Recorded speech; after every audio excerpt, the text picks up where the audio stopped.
Hi, third graders. Happy Thursday. I'm so happy that you are here and watching this video together today.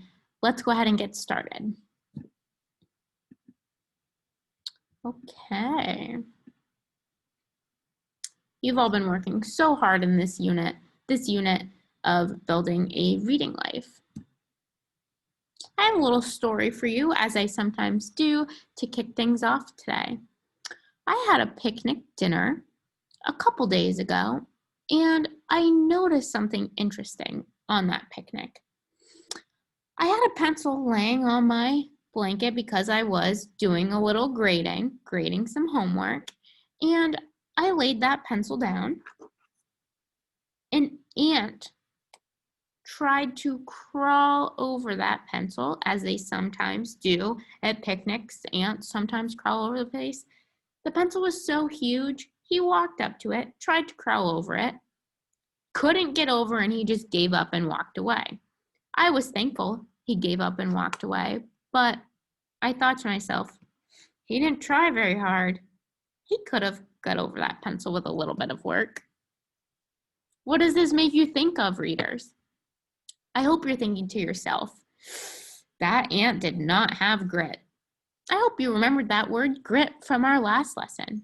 We're going to talk about it some more today. The last time we were together, we learned about that word called grit. That word grit means always trying your hardest when things get tough. It means always working and trying your best, being one tough cookie. Today I want to teach you that people with grit tackle hard words. We're going to look at tackling hard words specifically when we talk about grit today. What does that word tackle mean? Well, tackling means going after something head on. It means approaching it. It means doing your very best when you approach it. As readers, we do not give up when something is tough. We show grit to figure out tough words. If the first strategy we try doesn't work, we try another, and then maybe another. We don't just skip over the word.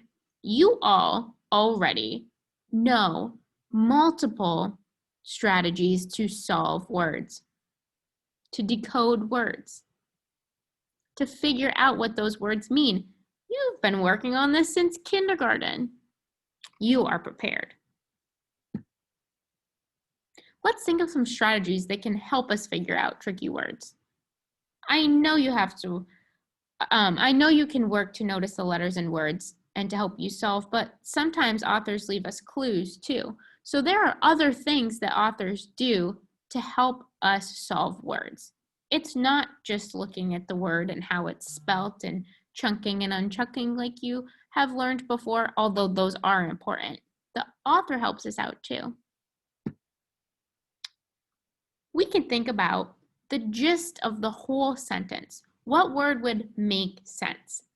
If you're reading and you think a word doesn't make sense, you're probably right. It might not make sense, and you might have been reading the word wrong. You have to go back and check. We can see if the author gives you other clues like synonyms and antonyms. A synonym is a word that means the same thing as another word, and an antonym is a word that is the opposite. Cold and chilly are synonyms. It means you're cold or chilly. It means you're freezing, perhaps. Or hot and cold. That's an antonym. They're opposite. Chilly and cold are synonyms. Hot and cold are antonyms. So sometimes authors will use the word not so that you know what the word doesn't mean. Here's an example. The soup was scorching, not cold.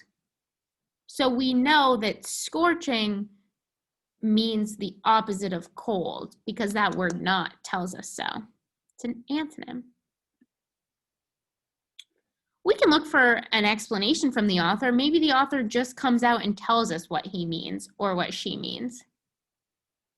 They might simply tell you.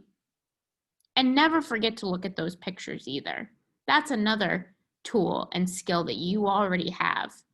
and that you should have been working on again since kindergarten, looking at those pictures to help you figure out the words.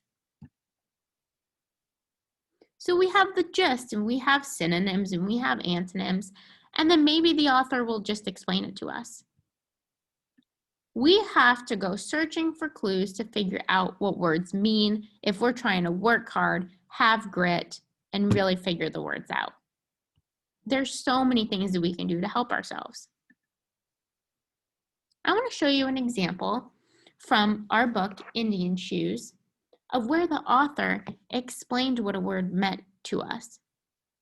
This is one of the things that we mentioned before. Looking for an explanation from the author often works well. I'm going to read it to you. Ray tried again. How about a plesiosaur? Ray tried again. How about a plesiosaur? Please, what? Aunt Wilhelmina asked, opening the storm door. It's like a swimming dinosaur, Ray answered. He'd read that scientists sometimes found animals that were thought to be long extinct. Okay, so, plesiosaur, I didn't know, but I paused and I thought about it and I looked around and Ray answered it. So sometimes I have to look backwards or read a little bit more for that explanation. Pretty cool. Searching for clues to figure out what words mean.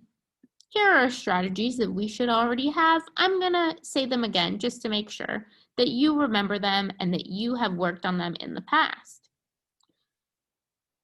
So we try out the different sounds to climb the hurdle of hard words. We ask, does it sound like a word I know? We think about the story and what's going on. We ask, does it look like a word I know? We chunk the words. And now we search for clues to figure out what the words mean. That's going that extra step. That's having grit. These are all tools and skills that you should use every day. And we're adding searching for clues to figure out what words mean. It's kind of fun. It makes you understand the story better and it makes you a stronger reader. I want you to remember to always have grit when you're coming across hard words.